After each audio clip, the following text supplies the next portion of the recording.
Good morning, Horizon. My name is Kyle, and I'm excited to be sitting down with you this morning, getting to talk through one of my absolute favorite teachings and stories of Jesus. My favorite teaching or story of Jesus does come out of Luke chapter 9. And to give you a little bit of context, this immediately follows the transfiguration. Jesus is coming down from this mountainside with a few of his disciples to find that the rest of his disciples are actually arguing with some teachers of the law because they brought a boy to them that was possessed by an evil spirit and they were unable to cast it out. And that's where Jesus steps in and takes over. And that's where we'll start reading in verse 21. So that's Luke chapter 9, verse 21. Jesus asked the boy's father, "How long has he been like this?" "From childhood," he answered. "It has often thrown him into fire or water to kill him. But if you can do anything, take pity on us and help us." "If you can," said Jesus, "everything is possible for one who believes." Immediately the boy's father exclaimed, "I do believe. Help me overcome my unbelief."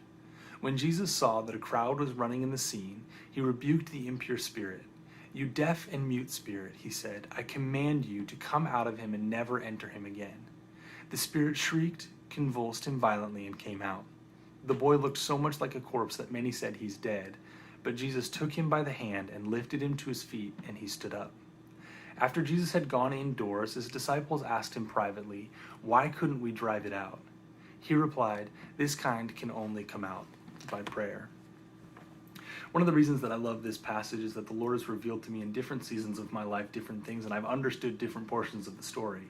There have been seasons of my life where I understand the plight of the Father, where he is asking for something and does not have enough faith to get there. And he says, "Lord, help me overcome my unbelief." There are other seasons of my life where I feel so broken and beaten that I feel like that boy who looks dead, and I need Jesus to come and take me by the hand and help me stand up.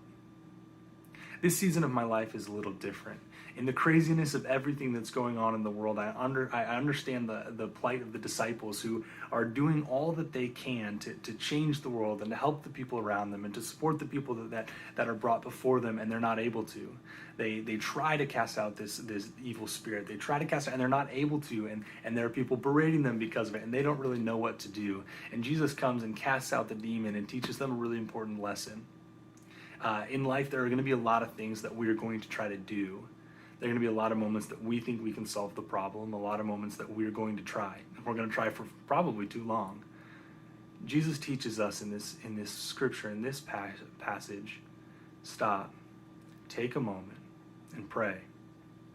That's going to be the only way that some of these things are going to be resolved, and it's going to be our best chance in, hey, how do we help the world in which we live? So I encourage you this morning to take a moment, to stop, and to pray, as it's the best chance we have to make a difference in this world. Have a great morning.